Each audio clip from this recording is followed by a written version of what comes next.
What up, world? It's the Super Fact Show. It's your boy Mark Walter Ward. Today we got a very special guest. The only person I know personally that invented a genre of music, soul trap. You might have seen some recombinating of that words or the music dominating all kinds of popular music now. I'm not sure if Tree gets the proper credit for it, but there's definitely the receipts. You can go back and check it out. Right now, Tree's about to release an album on Friday, Soul Trap, named Soul Trap, right? Yes, sir. And that picture on the cover, it's half color, half black and white, like the same picture. Where's that from? That's from excursion down to Cartagena, Colombia, about 2 years ago. Just going down there chilling with my girl at the time. See, that's And what's two, up. Before we talked about the music, I was gonna ask you about the traveling. yeah, I mean the traveling. That's the best thing going right now, especially in the pandemic. So you done Uh, hit Puerto Rico, Cuba, I didn't hit. Colombia. Well, during the pandemic, I didn't hit Belize. I didn't hit Puerto Rico, Colorado. There's a few places in the States. But I took these flights because they were so cheap, and more importantly, the airports are empty. I always tell people like right now is the best time to travel. You can go see the Nile, or you can go see the Grand Canyon. It'll just be you in the Grand Canyon. There is no line, no wait. Well, it wasn't. Now people starting to come out, but it was a couple months there, Mark Joe. It was me and the world, me and the world. Now, I The mean, first there's time ever. certainly nothing wrong with seeing the Nile or the Grand Canyon, but I notice when you go places, you don't do tourist shit. You move amongst the people. Yeah. So there's a tree, there's a Tremaine, you know what I'm saying? I do the tourist shit too. But you know what I'm saying, the freaks come out at night and you know what I mean, it's like, being born in the hood and moving to Beverly Hills. After a while, you know what I'm saying, you just drive through the hood. You want to see some shit, you want to hear some shit, you want to, you know what I'm saying, you want to smell the barbecue coming out the backyard, you know what I'm saying, or the dope house. Was Cuba your favorite spot? Um, Because like looking at the yeah. social, it seemed like, and I could be totally misreading it, but it seemed like you made like a more of a spiritual connection there. No, man, I went to Cuba, man, and I just hung around with some guys I met. Goddamn it, the first day I was there, I employed them, gave them $40, $50 a day to just, show me around, and they were, man, I was in the hood. It wasn't no spiritual. It was me connecting with people who didn't even speak my language, and we were using translators to even talk. They knew 2, 3 words of English. I knew 2, 3 words of Spanish, and man, spent 5 days with them. You know what I mean? And they protected me, and they showed me around, took me to the slums, took me to their family's houses, cooked meals for me, offered their sisters and cousins to me. Did You know what I'm Yeah, saying? I've had some Latinx hospitality in my time too. It's Right. So it's something. If they embrace you, they literally embrace you. it was But definitely one of my better trips, though. Definitely. when you go on these places, I know you're not stunting like yo, I'm a rapper, but do they ever like become aware of your music, or you just Man, keep that on the low the whole time? if you, the only reason you know me from music is if you've seen my videos, you follow me in my earlier career. If you notice the last couple of years, I don't do videos. I don't put my face on the covers and stuff like that. And it's only because, there's power in anonymity. Um, You put and your I'm name not, on checks. yeah, put my name on checks. I take that, you know what I'm saying? Yeah, But I a feel you. lot of things that these rappers are chasing, the fame and the cloud and the exposure, I'm ducking. Life is grand when people don't know who you are, and you can have it your way. You can know what I'm saying. You can afford to live the life you live in, and you ain't got to be hassled by security because it's dangerous. I'm from Chicago, man. They didn't kill 20 rappers in 2020. It ain't like you know what I'm saying. It ain't like this is the most beloved sport. And as I get older, I realize, you know what I'm saying, I'd rather have money than fame. I've always felt that way, but as I got older, I realized I don't care for the fame at all. At Yeah, all. You know what I'm saying? I don't miss it. I don't want it. I ain't looking for it. And I know a couple of popular people, pretty close. If you want to call them, they're not friends, but pretty close. And you know, sometimes I'm around them. I'm never in they photo, they Instagram shoots, and I'm trying to stay in the background. You know, it's helping me live a peaceful life. You know, I don't want to get into you know, what could be viewed as downs or maybe questionable judgments with entities you may have dealt with, but you know, from knowing you personally, and I kind of like got started like around the same time as you, and you know that's just true about don't never meet your heroes and shit, and no, like you're a very authentic person, and it seems like in every aspect, at least of the entertainment or hip hop industry that's affiliated with corporations, is just full of some fake ass shit.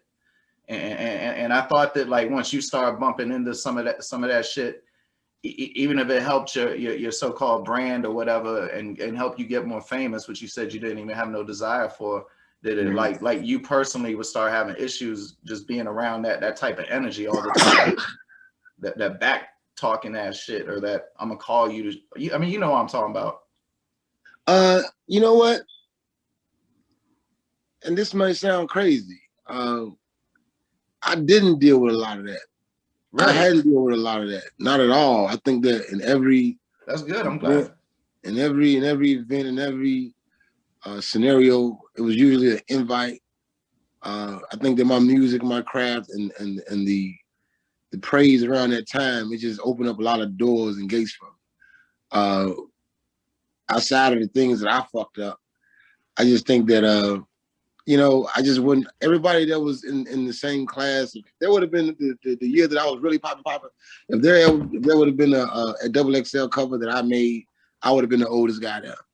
And at that time, I was 28, 29, you know, 30. So all the other kids would have been 17, 18, 19. It's just, I guess, a matter of time and when I start getting some shine or whatever. I don't know if I answered your question or not. Because I don't know. That shit was interesting. Who gives a fuck if you answered the question?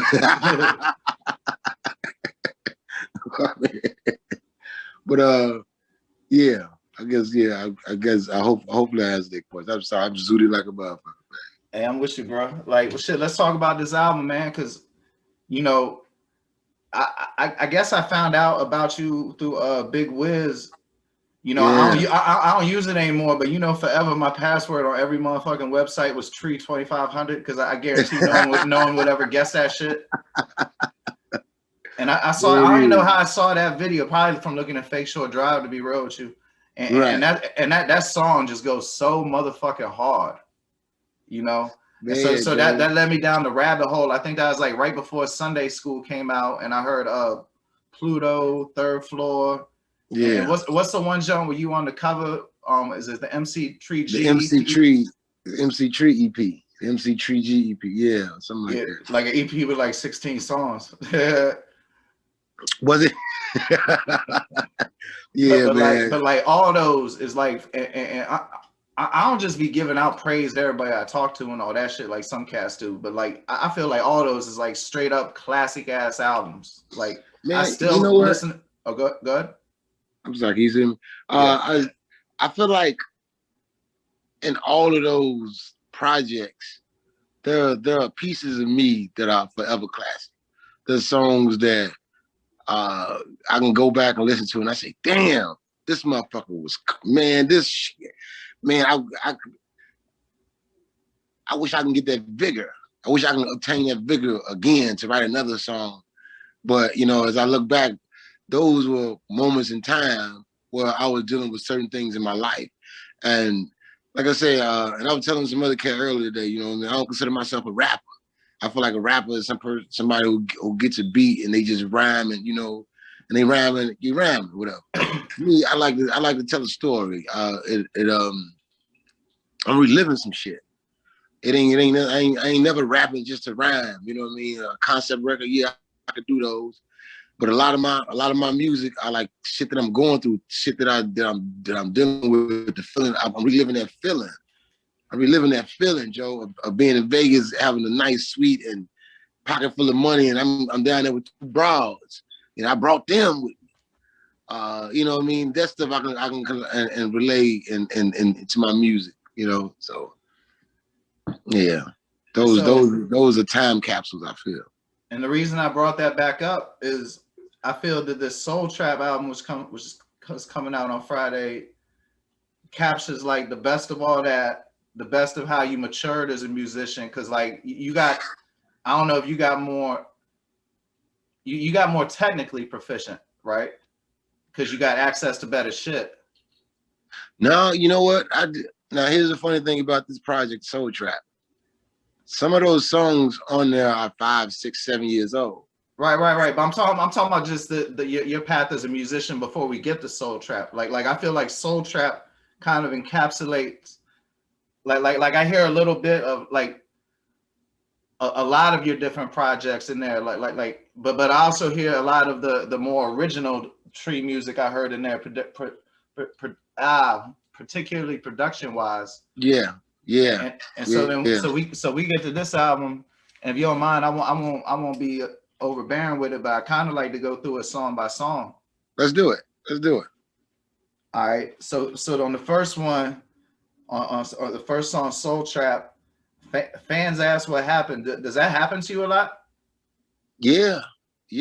I mean, we talking about people that I rock with, that I rocked. So what, they feel that you didn't get famous enough? Because to my eye, you got successful enough, and I thought that was the goal. What I'm saying is, when I made this song, people were asking artists that I fuck with, that I rock with, that I produce for, what's up with Tree, man? When I ain't heard about Tree, man. Where Tree at? Okay. That's what I was saying. Gotcha. They asked my friends who steady rapping, what's up with him? Where he been at? You know what I'm saying? On that particular song. And in that song, I was pretty much giving a demonstration of what Soul Trap is and was. You know? Well, you know, another thing I caught from that, which I often get from, you know, your music and seeing some of the behind the scenes stuff I know about, is you place a particular value on real friendship, huh? Yeah, you know, it ain't like as I get older, I have less friends in my life just because of kids and not being where I grew up at. But it seems like you keep a circle of friends, like real friends, not like hangers on and all that shit. Man, here go the reality of it, Joe. It ain't easy to be my friend. It ain't easy to know me. It ain't easy to bump into me. If we live in Chicago, you probably never bump into me. The places I'm at, you probably ain't never at. And I'm always moving around. Like, you know, I got a goal. I'm going on vacation every 2 months. And then when I'm back in the city, I'm being a family man. I got a whole family. I got 2, 3 families I'm taking care of. My friends, if you get a chance to know me, Joe, I ain't no throwaway nigga. It ain't, you know what I'm saying? This ain't that. I'm you know, it's blood in, blood out with me most of the times. In my entire life, I've only had a few friends. You know, I've lost 30 of your friends over money. You know what I'm saying? I met rap friends who, you know what I'm saying, turned out to be, you know, disrespectful little brats. I met people in the street. I met people in jail, Joe, that got better intentions from me than some of these niggas, some of these people who just, they ain't really want to be your friend. They just want to be around you to get some of the offerings or advantages that come with being around you. And that you can apply that to whatever facet of life you in, fame or the streets or in the corporate world, you know? So it ain't that I put a certain value on friends, on friendship, is that it's more like I worded that poorly. It's more like you recognize the value of an actual real friend. Because like, tell me what you think of this statement. By the time I was 18 and I've lived my whole life this way, I felt that someone can't be my true friend unless I've known them over 10 years. No, I don't feel that. I feel like you can, you know what I'm saying? You can talk to a person really 5 minutes and you'll know what they're about. You'll know what they own. Word, but you also got where their worst 5 minutes, and at 10 years, you see what their worst 5 minutes is, and what if their worst 5 minutes is the shit that could fuck your whole shit up? Because their worst 5 minutes could be snitching. Yeah. Or whatever. Yeah. But you know, where I'm from, I get what you're niggas saying ain't too, though. snitching. Where I'm from, niggas ain't snitching. Niggas ain't snitching, man. Well, I mean, you know, worst part, but yeah, I feel you. All right, so You know, then, niggas fighting charges, man. They fighting, Joe. all right, so then on the next song, Close Enough. You know, another thing, I don't know if this ties to loyalty or friendship, but I know it's like when you make the so-called songs for like you make sometimes you make like relationship kind of songs, and sometimes you make straight just songs. I guess quote unquote chicks would like. But one thing I noticed is communication is particularly important to you in a relationship, huh? Man, I think it's important to everybody. But not You just know what I'm like the saying? communication, what's going on. You like actually want somebody you can have like intelligent conversations with. Well, so two things. If you're my woman, or first of all, if I'm entertaining you, then you could possibly be my woman. Secondly, if you're my woman, then I should be able to confide everything in you. We supposed to go against the world. That's how God wrote. That's how the Bible says. But the particular song, Close Enough, was me speaking on how, with all of that being said, people still lie, cheat, and steal. Yes. With me, at a certain age, you know what I mean? Like I said, I'm 38 now. I've been popular musically since I was 28, 10 years. And 5 of them years I ran from it. You know, the last 5 before the first year. So I guess what I'm saying is as I get older, you know what I mean, why lie? You know what I'm saying? We can do what we want to do in this world. You know, I ain't with no woman because I need her to help me pay no rent. I'm with a woman because I like her. She arouses me. She's beautiful. She's funny. All that shit. So why lie to be in a relationship with a motherfucker when you can just be single and we can see each other when we see each other? That don't make me love you no less. That just shows me that you ain't ready for a relationship right now. And I lived that way for years. I had 2, 3 of my exes in the same house, hanging out, sleeping in the same house, and I can people that contest to it. You know, the Vic Spencers and people who seen me living my life outside of music, and there was no rush, no reason for me to run back. I had a hell of a life. You know, I mean, there's music not was. wrong with people that are honest and comfortable. I don't feel like nobody should be judged in situations that's honest and comfortable.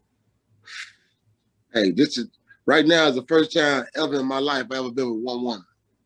So the song that we're speaking of, Close Enough, means you know, being a player your whole life and then finally dwindling down and start trying to take relationships seriously, you get hurt. And me, as a man, I often sit back and laugh, especially when I'm on the bottom, when I get the short end of the stick. And I say to myself, you deserve that. You know how many bitches you done played in this life? You know how many hoes you left crying? And this? Yo, anything that comes to me, I deserve it. Hey, that's some honest shit. And Hey, I I ain't forgot even to ask talking you. about, I ain't even talking about love and no bra. I'm talking about anything that if anything that God let me let come to my doorstep. I deserve that shit, Joe. I'm too good of a person to get for some bad to happen to me. I deserve some shit, you know. I can dig it. I forgot to ask you who was that talking at the end of Soul Trap? The mayor, I guess it was, or mayor candidate. As Mayor Harold Washington, first mayor. black person on the first black mayor of Chicago. Yeah. I know who Mayor Harold Washington is. And he was speaking to the people of Cabrini Green, my hometown. And so who's talking at the end of Close Enough? Close Enough is just a skit that we found on the internet, and it was dope. We found it dope. So then the next song, Nothing. I don't want to slight my man. I saw somebody on social media asked you if that was a lost track from Sunday School too. So I don't want to fake like I'm getting the scoop. So shout out to whoever asked you that. That was the track with Rock. That was a joint we did. He came to Chicago and they asked him, I guess, who he wanted to work with, and somehow Tree came up. I shot to the studio because I was right around. You made that beat, right? I made the beat. I came, he was looking for beats. And like in most cases, even with the Ghostface, like, you know, they might want a beat or they might want a hook. And then but anyway, we got a segue then. I wasn't gonna bring it up unless you did, but there's some, let's say, lost or unreleased Ghostface songs with you. No, just they all came out. It was only one. It was only one that I did. Is there But anything that's unreleased that would be notable that you can speak on? no, this is the last of the cachet with the rock joint. I guess what I was trying to say was we recorded 2 songs in one night over at I forgot my man Michael Kolar. But we recorded 2 song closed sessions. They flew with me and they I guess had some going. They brought me over. I brought them some beats. We recorded 2 songs. We put one out. One of them got lost for years. I remember And them Jones. That was a dope little series. yeah. So the beat that was actually playing and everything through in the series, that was one of the other songs the other one was Trying to Win, which went on Sunday School too. That's what it was. And then got them at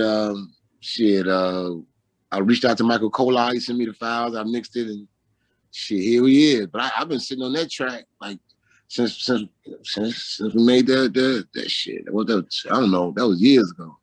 So like people that have access to your unreleased music, they hear that like that you play the shit for. Is that the one that they was most asking you to put out? Because that beat is insane. No, with it ain't one in particular, man. I got the music that I got unreleased. My friends and people that I let hear my music, they not impressed by the features. I'm my own machine, Joe. I got I agree. I got some shit there. And to put out a project, Joe, it took a lot of energy, if you choose a lot of money, and a lot of my songs are bigger than what I'm trying to do. I kind of got to water them down. That's being honest, because I don't want to jump on the rat wheel. You know what I mean? There's a possibility. I put this music out and that should start doing something. And now, I got to jump out of retirement or my relaxed stance and posture. Gentleman of leisure. Yeah, this shit is I ain't stressing with this music. I think that's why it's coming out. It comes out so beautifully, man. I ain't trying to win nothing. I ain't trying to take nothing from nobody. I ain't trying to block nobody. I ain't the coldest. I ain't the baddest. I ain't the best. I ain't in nobody way. This shit but you're still trying to grow as an artist, because segueing right into the next song, "Tree for Y'all." I appreciated how you switched the flow up on that. Not that you have a routine flow, but that was like a new one for you, or at least to my ears. Say it again now.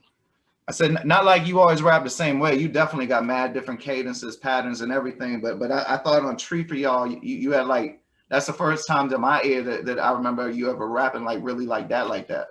Man, I really enjoyed that song. And with all the songs that I do have, it was a struggle to fit that in the lineup, but it gelled well. And I'm glad that I can put that out. I'm glad that I can express myself in that manner. When they say rap and soul, they expect soul samples. They expect, the regular shit, the me to be able to flex on that motherfucker and do what I want to do, and I just love it because I'm just so wild on it. What it reminded me of? Like not it didn't sound like it, but spiritually it was almost like that hidden Joan on Blueprint, the lyrical exercise. Okay. I didn't get that, but okay. I mean, to each his own perception. Well, like that was like Jay-Z flexing, like yo, I can he ain't never really flowed like that before or since, and it was just like a demonstration of like, yo, I'm just nice with this. Yeah. Like then I peeped how you were saying some shit that was like easy to catch, but then other jumps have worked on like 3 different levels. Like I appreciate the intricacy of it. Yeah, man. I just be trying stuff, and when it fall right, it fall right, and I keep it. Because I don't write nothing. So it's just, I'm 4, 5, 6 bars, record, 2 bars, record, stop, record. And I'm just flowing, and I just love the different patterns and cadences and just playing with the music, and that came out real well. Yeah, well, yeah, you put your foot in that one. So next is The Scared of Airplanes. Is that a true story? Yeah, man. And that's more of a unisex song. You know what I mean?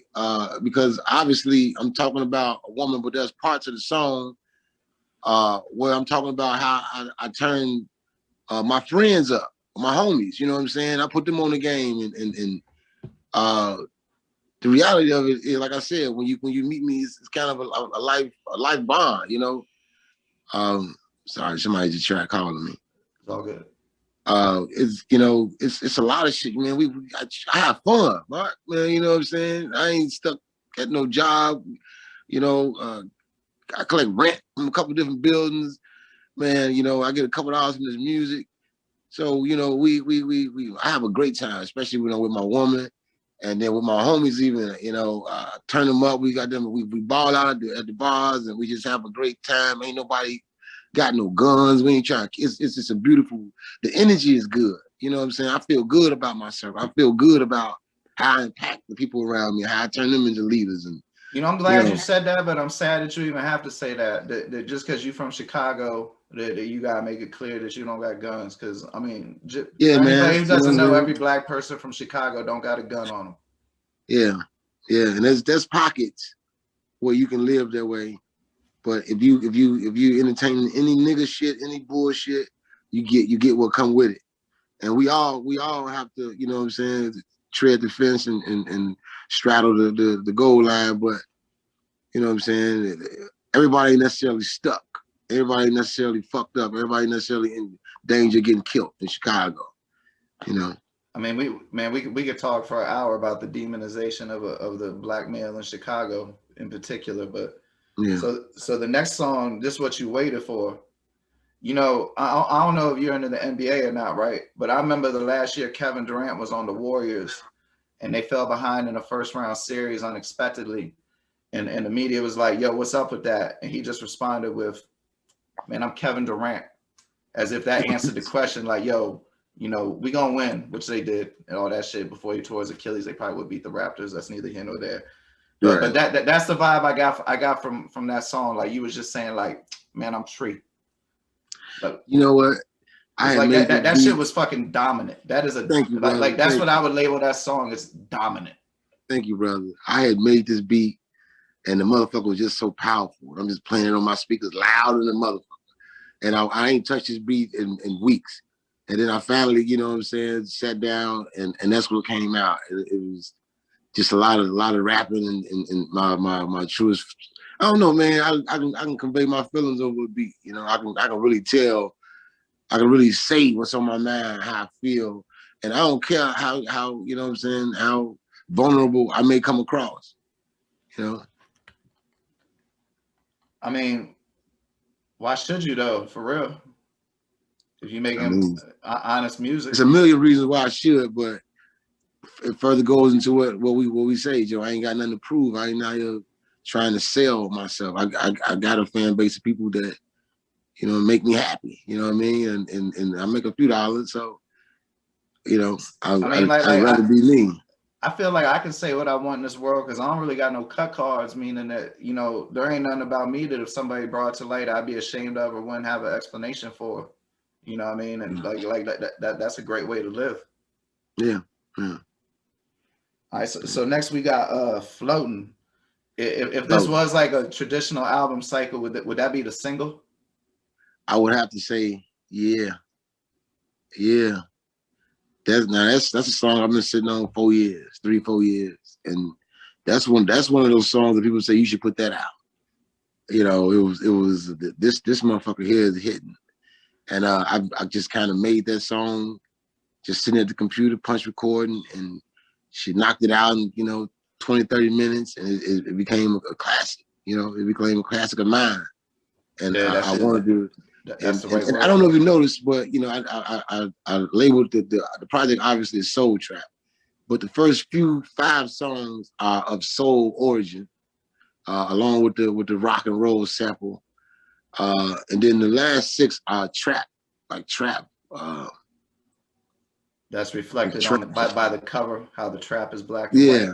So I got soul and then trap, and it's the soul trap, but you get out all of it. So. Well, see, I already know this project's gonna get covered, so I know all the traditional music journalists is gonna ask you that question like 25 times. So, But no, the real thing about it, I ain't doing no interviews and nothing. I'm just you know, I just fuck with you, they Mark. gonna You know find this one. Watch. Hey, well, you know, I can never say no to my friends in the public world. So on float note, you say I'm stop drinking brew. Is that because you think you're drinking too much, or do you feel that if you're gonna be drinking, you need to be drinking better shit than beer? No, on that line, I was just saying how this year I'm gonna take myself out on a cruise this year. I'm gonna start with the drinking the brews this year. Which means just like I'm gonna live a healthier life. Getting older, Okay. man. You know what I'm saying? I wanna do shit like take myself on a cruise. That's some old nigga shit. You know what See, I'm I didn't know if that meant like from saying? here on out you drinking like scotch and shit, you know what I mean, or some shit like Man. start knowing that shit No, about like barrels of whiskey or some shit, you know? shit. I'm doing Douce. I do Douce. You know, I start ever since 2020. I'm on my black owned shit. You know, trying to keep the money in the circle. Let the money circulate. I mean, you know, that's funny. I was just talking to the editor of the Boycott Times for an episode earlier today, and you know that saying that you can't take down the master's house with the master's tools, but I also look at it as like if what the master really wants is financial power, then the only thing to combat that is you must accrue your own financial power. That's deep right there, Mark. That's deep, but definitely financial stability is definitely the only freedom. That's the only freedom. Money.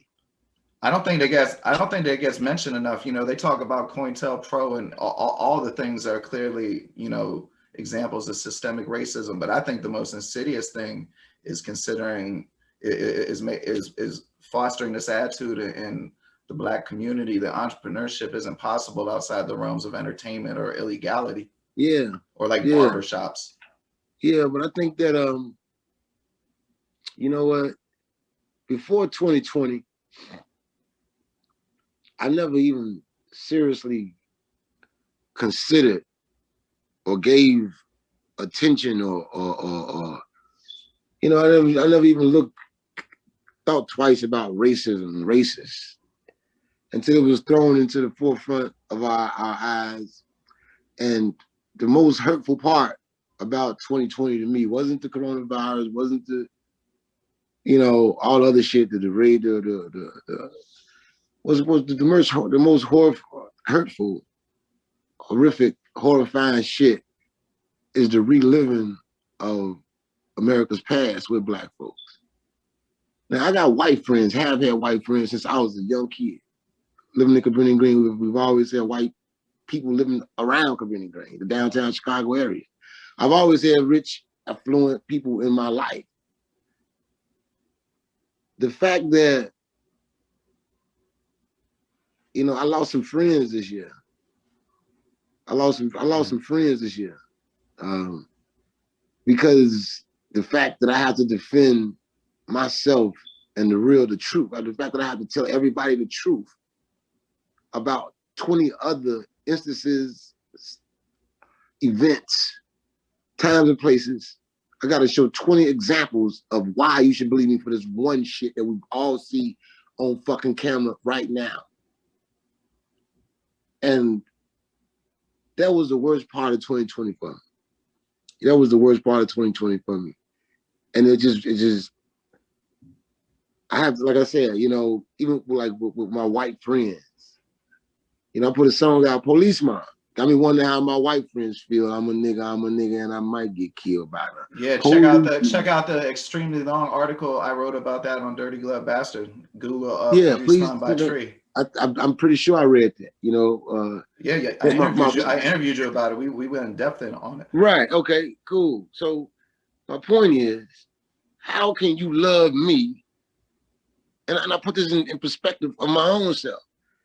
Let's say the coin was flipped and police were like really bad on Southeasterners.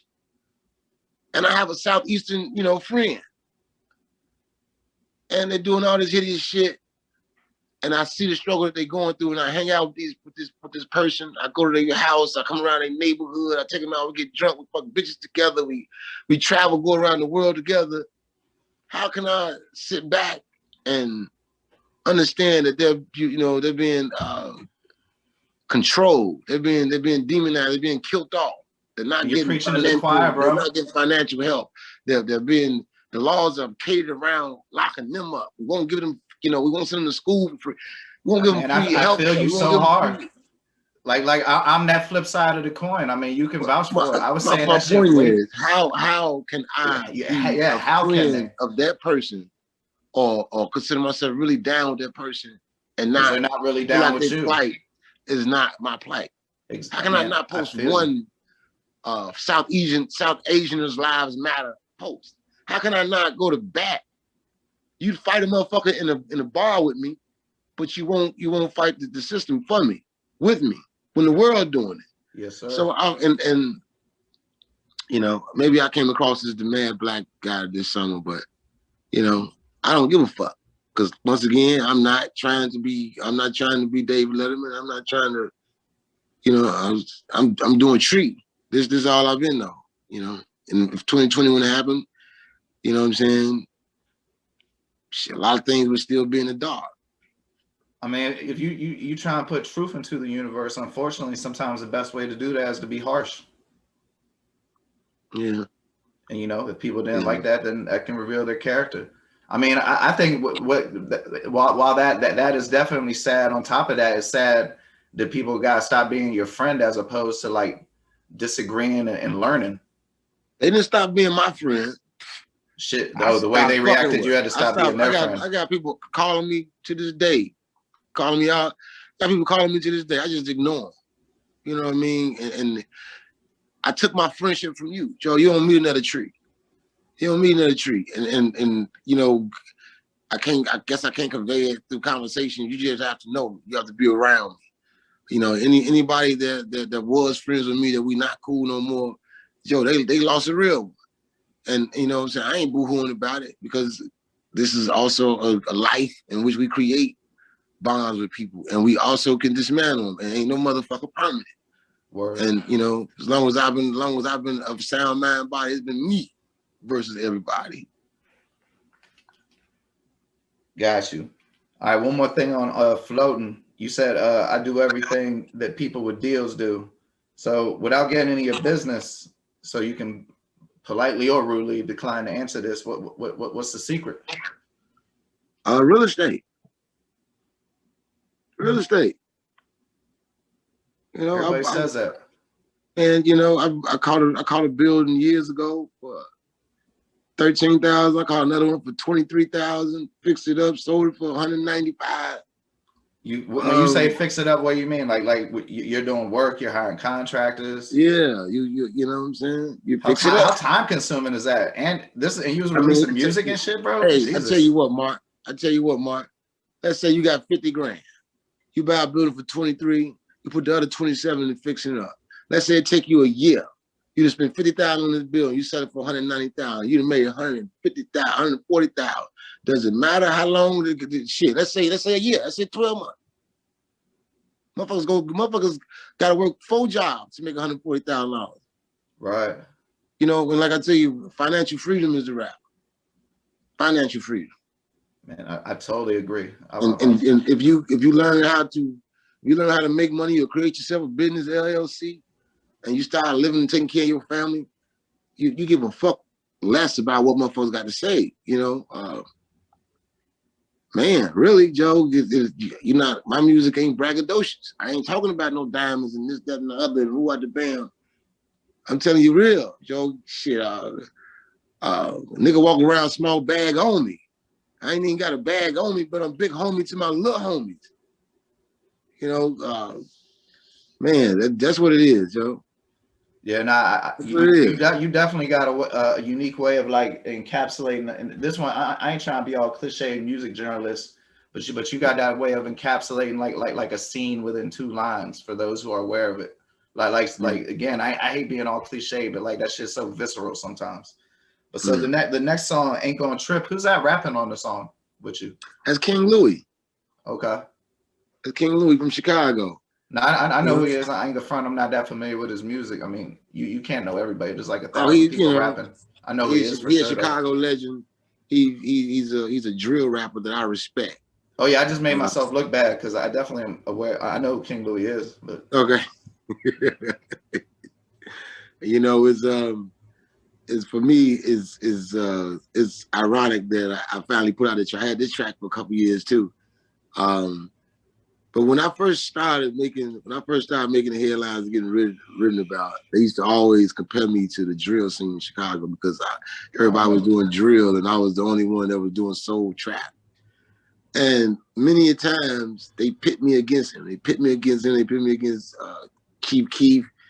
And then later on they started pitting me against Chance. I've never, had a situation, a problem with anybody in Chicago, especially not about no music. But I think it's beautiful how we came together on the track, and they tried to make us adversaries in the press at one time, and now we on the track that came out wonderful, and that's in the city, and that's a single. You know what I mean? So yeah, for sure. Let's see. Now before 2020, I found that one really interesting. I don't know if you did this shit on purpose or not, but it was almost like you took your take on like 5 of the most popular styles of people that you would actually consider artists, like the Baby or the Me or whatever that's on the radio, and put your spin on it. Like I noticed how you had like kind of like the Atlanta sound kind of hook, but not at all, because I ain't trying to say it's derivative at all. No, I definitely put some crunk trap. And then you had the 3/6 sound on it and all that shit. You know what? I just went for what I know. Being honest with you, being of my age group, and ain't nothing in my music influenced by the newer generation. We talking about people that I listen to. I grew up off the Outkast. I grew up off the Goody Mobs, the Tupacs, the No Limits. You know what I'm saying? Not even so much Cash Money, but that gangster music and stuff. So it's a mixture of everything, and what pops out at the time is what pops out. And I just clung to that motherfucker beat, and I ripped it for that first 30 seconds, and that made the rest of the song. Well, I mean, I don't want to say singing part, but like I said, it's like the melodic cadence, because there's a difference between singing. I mean, you know what I'm saying? Like singing something you do in church, you know what I'm saying? Yeah. Like you making a rap hook. You feel me? Yeah. I mean, what you can call it, if you want to call it singing, you can. I'm one of them people who ain't ducking no smoke. If it fits me, then you want to throw it and you want to say it, then that's it. It's just your perception. I ain't defending not singing. It's the guys who are doing the singing now are the most successful. Okay, well, see, you're very comfortable with yourself, because sometimes when you say the word singing to some rappers, they act like you're calling them like a new edition in 1983 or some shit. Yeah, but like I was telling you, when I first came out, when I was doing those MC Tree EPs in Third Floor, Joe, that was when you couldn't sing. Like, nigga, you didn't have to slap a motherfucker in their mouth if the shit wasn't dope. Like, you singing and shit. But now everybody doing it. And look how long it's been, So if you want to, because back when I was doing it, they was singing, calling the singer was a sneak diss. Like, you're right. Nowadays, like the top 10 fucking rappers singing. Word. I mean, I remember that first big list you made. You was there with Young Thug. You know what I'm saying? And Young Thug, Future, Rick Ross. Yeah, they was calling him a singer for a minute. Ross. Hey man, when that shit happened, man, I didn't have $1 in my pocket. Damn. I had all that fame. I was getting invited all around the country. There was a few places we couldn't make. We weren't prepared for the fame, and a lot of those things we could have got. Probably things would have been different if we'd had a budget. But that's just jumping in the game and it taking off doing something, from my bedroom. Yeah, I remember you was making them jumps on the keyboard in your room and all that shit. That segues perfectly into the next song, because you got Tone Skeet on there. Yeah. I mean, you talk about vulnerable. That's a vulnerable jump. Can I even ask you about the hook? Yeah. I mean, it's just me playing on, what really is. If you listen to my music, you already know that my father dealt with substance abuse. You already know that my mother. Well, what I want to ask is how did you particularly help him? By like being by their side? Man, I've been shining shoes and washing windows since I was 6, 7. I've been coming home with money since then. I was only young. I was never a child. And my mother said that to this day. My father battled with drugs. He got caught up in it, as with a lot of Many people do. folks, black folks, especially being targeted. Man, that shit's a And disease, bro. It's nothing to be ashamed of. That's part of the yeah, problem is that we shame people for that. yeah. I mean, but at this, I've been saying that since shit 2008, Well, 2007. In well, my you don't never music. get no flowers for that, bro. That's strong, man. Salute. Yeah, I say on the Scion EP, say my father was an addict and Versace was a faggot, and they Yeah. made me bleep out the faggot part because I found out how hurtful it was, and all that stuff. See, there we go. You know what I mean? That's from 2018. And that Yeah. was after. But anyway, yeah, man, that was like I was saying, Joe. Yeah, man, I haven't been afraid to tell the truth. I haven't been ashamed to tell the truth. Why lie when the truth will do? Word. And then I just want to retouch on Tone's verse, man. That is definitely him at his peak. Yeah, man. Hey, man, listen. They don't know Trey. Tone, They I just don't came I know. came in the game with Tone, and me and Tone, we had conversations about it. But it was like I had a whole group of cats. It was hungry, and we used to always meet up at my house, and we was Gutter City, and I used to produce all the songs, record everybody, write my verse with everybody right there, and then they Shout out leave. I'm Bobby. still up mixing it, still getting it together, and then I finally, started putting out my solo projects, and started getting some pub, and everybody disappeared. Like everybody disappeared.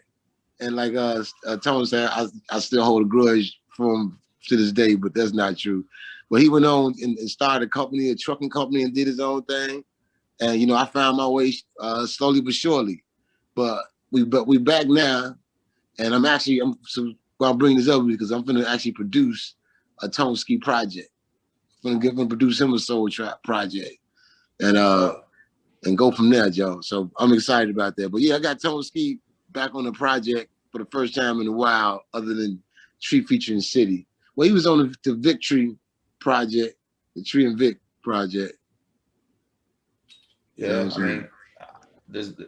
mean, I'm definitely always ready for more Tone Skeeter music. And that Yeah. Amy, bro, I probably listen to that shit 150 times a year still. Man, that motherfucker. You know what? Or the Pride jump, That Jesus. Joe, that man, that take me back to it. Like I'll tell you, that music show, them time capsules, man, it take me back to a point in time where I had quit my job, Joe, and I was gonna go to Atlanta, and I had printed up all these CDs, and I was finna get on. You couldn't tell me that. This before like we realized how important the internet was.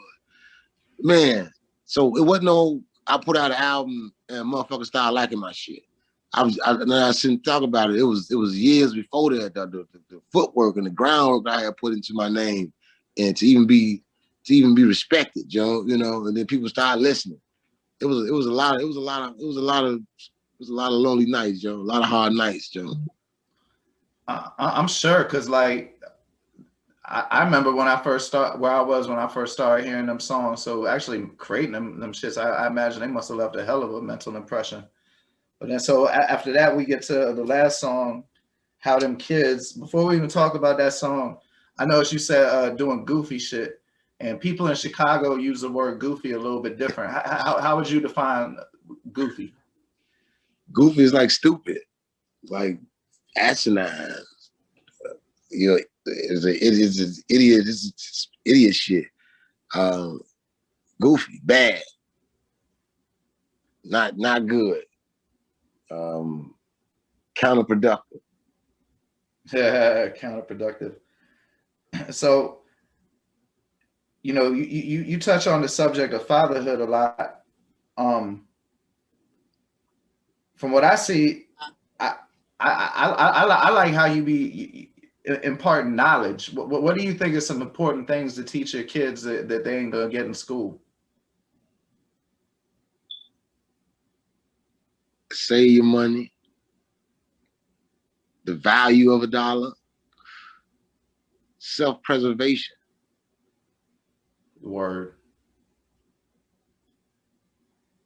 self-worth, self-love.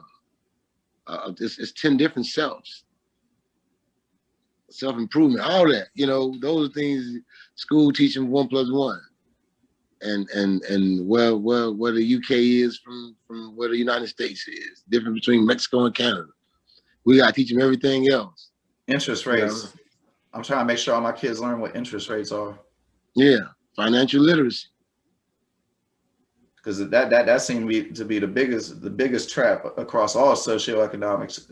Man, if a motherfucker don't got some type of problem, it's almost always an issue, you know, like alimony or a habit or some shit. The thing that seems to get motherfuckers is interest. Yeah, You know, yeah. that interest be killing motherfuckers. But so obviously, you know, co-parenting can be difficult. And you was talking about being vulnerable on music, and I ain't trying to get into this at all, but I'm just curious if making a song like this helps to relieve the venting, helps to relieve some of the difficulties that can be associated with co-parenting. I don't know. I think it could possibly help somebody else. Well, like, let me ask you this. If you hadn't have made this song, do you think you might have been more reckless in the tongue when you shouldn't have, maybe once or twice? Or does making a song like this help you maintain some composure in situations where y'all might not be seeing eye to eye? Making a song like this lets me know I ain't crazy. Cause I play it to myself and it sound good. And I ain't gonna okay no goofy shit, as we say. But what this was once again, this is a song from a couple years ago, but it was a classic. And the beat was a monster. I love the beat. And upon creating the beat, I began to think about my kids. I guess I had gotten to it with my kid's mom this particular week, for whatever reason. And I began to vent. And I came up with the hook. And then it led to me just venting about a situation or two, this, that, and the other. But the message is,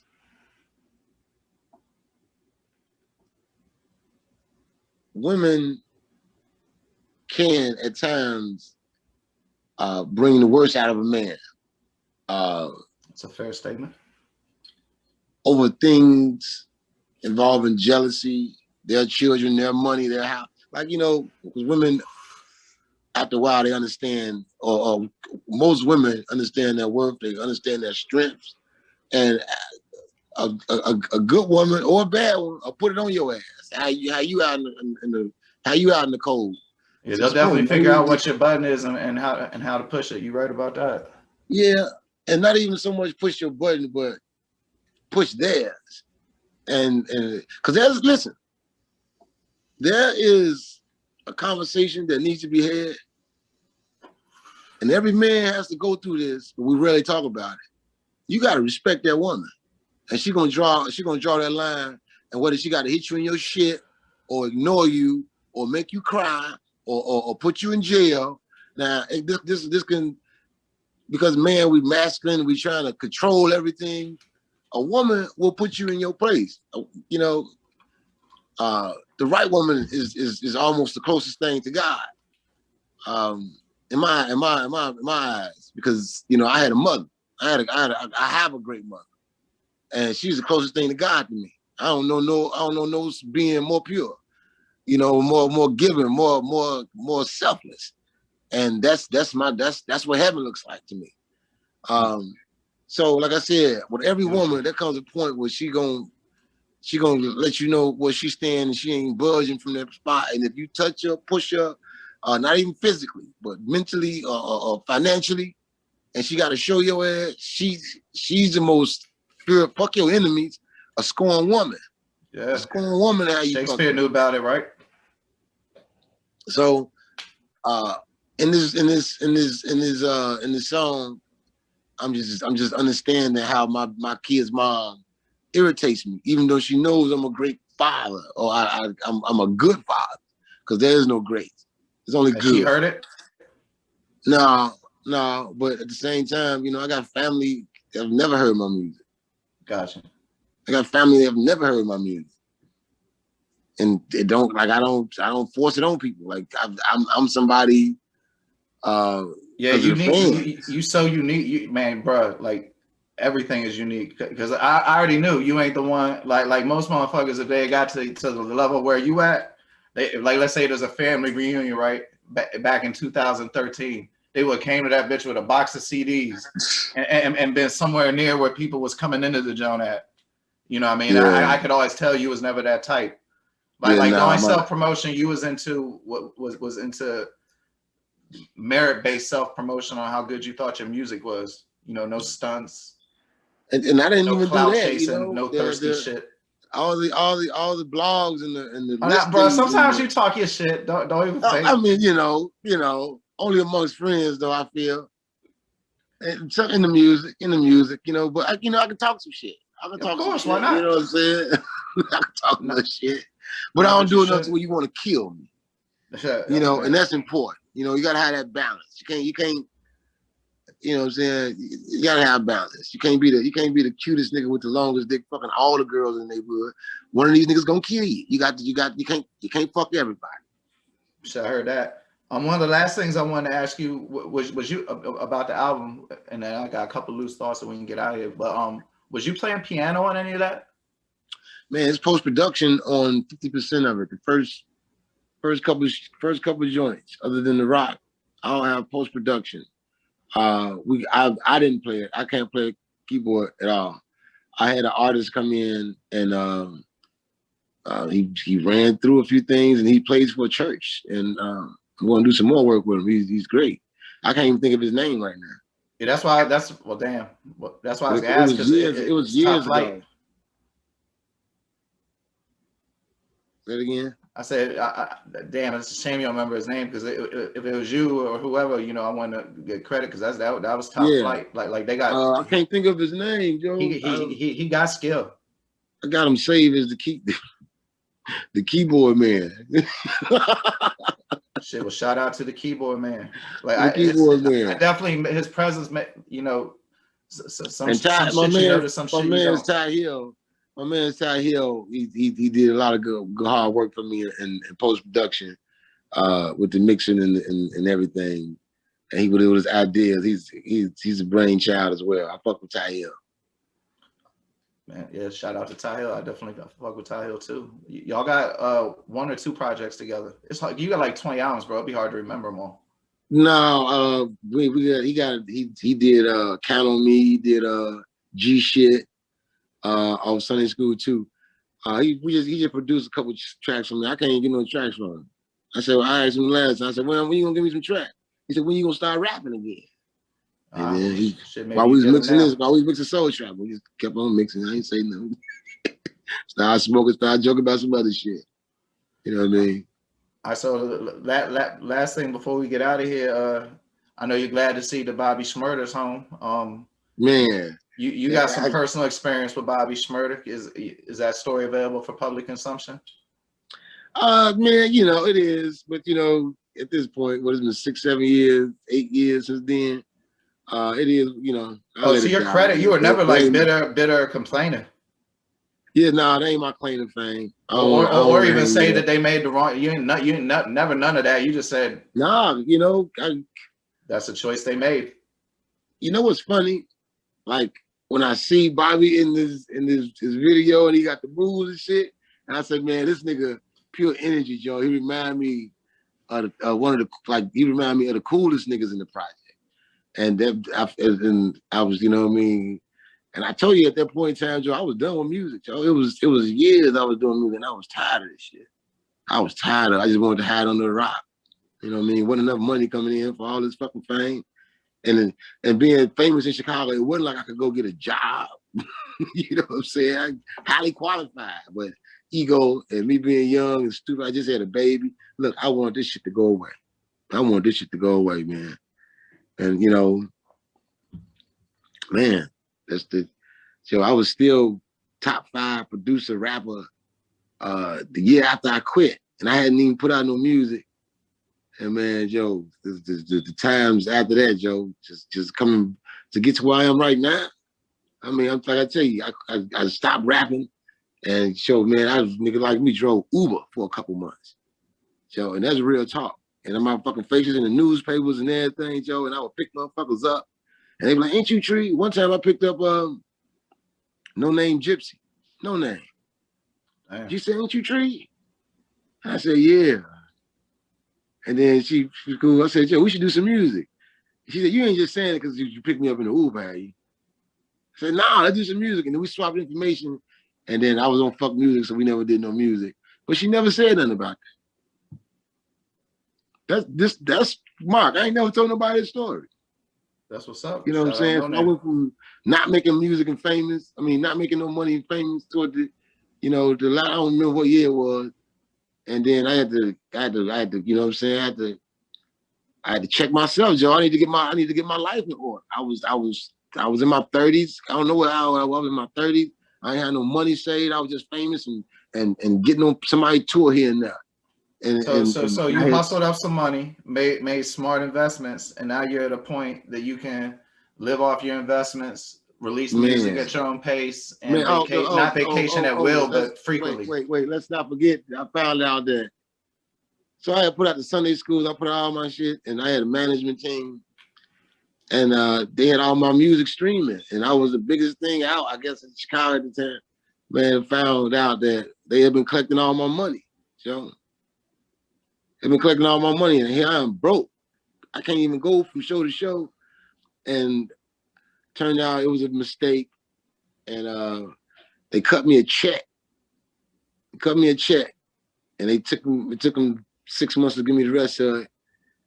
But in that, I have been, this is real, just the shit. This the shit that people don't talk about. They make it like it's all glitz and glamour. Right. So like I said, I've been doing Uber and shit. I got the check, and I've been saving my money from Uber. And Uber was cracking at this point, Joe. I felt, Joe. I was working Uber, and I might have worked goddamn 30 days, 60 days, man. I looked up, I had saved about 19,000 from working 2 months of Uber. This is how hard I was going for my life. I wanted to, man, Joe. It was some circumstances that forced me to jump out there like that. But from that moment to now, I went on to buy property out of property, enrich myself, enrich my life, secure my kids' future. And when I felt like I was in a better space, I sat down and I recorded We Grown Now, which in my opinion, Mark, is my greatest work. Yeah. And then I ended up doing the Nothing to Something with Vic, which is also a wonderful work of art. So that's my story, man. And I'm here now. And with the immediate rise up to the top, being thrown in there on the top 5 list with Rick Ross and Future and Young Thug years ago, and not having a team, not having a real studio, just a band of brothers, people who, you know what I'm saying, drug dealers just to give me money to keep the shit going. This the truth, Joe. I was competing with people who was on where was backed by record labels and had a budget and a traveling budget and an assistant. Man, how I even stayed in the game so long without going crazy is and then I almost got saved with the whole Epic deal, but then they signed Bobby Shmurda because that's what we were talking about. Right. So that's what it all lead back to. And I don't know where I would be had I been signed. I don't know where I've been. We all wish for glamour and glitz, but keep in mind, there's a lot of people that got signed in around the time that I should have got signed or could have got signed. And where are they? So I'm saying that to say I know where they are. They're in debt. I'm saying that to say that, you know what I'm saying, man, that's why my music is what it is, Joe. I can say and tell you the truth. And then when I say it in music, it's gonna come out so eloquent, it's gonna come out so raw, and I'm gonna have a drawl in my voice, and my voice gonna crack and be raspy, so you understand. I'm gonna stand on that, I'm gonna make that motherfucker point known and in my music. That shit real, Joe. That's just the hurt. Just the hurt that go in my music. These real life sentences, real life experiences, man. It made me who I am, Joe. It makes my music what it is. You know what I'm saying? That's what it is, Joe. You know what I'm saying? Man, I can totally dig it. And I can't think of no better point to end it. This is gonna be released on Friday, so everybody go get Soul Trap. It's gonna be on Trees Bandcamp. I'll have the link in the description of the audio podcast. Yes, And sir. shit, thanks for your time, brother. And like I said, I truly believe you made a classic and made your best album yet. Thank you, brother. Appreciate you. No doubt, man. You take it light and you have a good night. You too now. All right, man. Peace.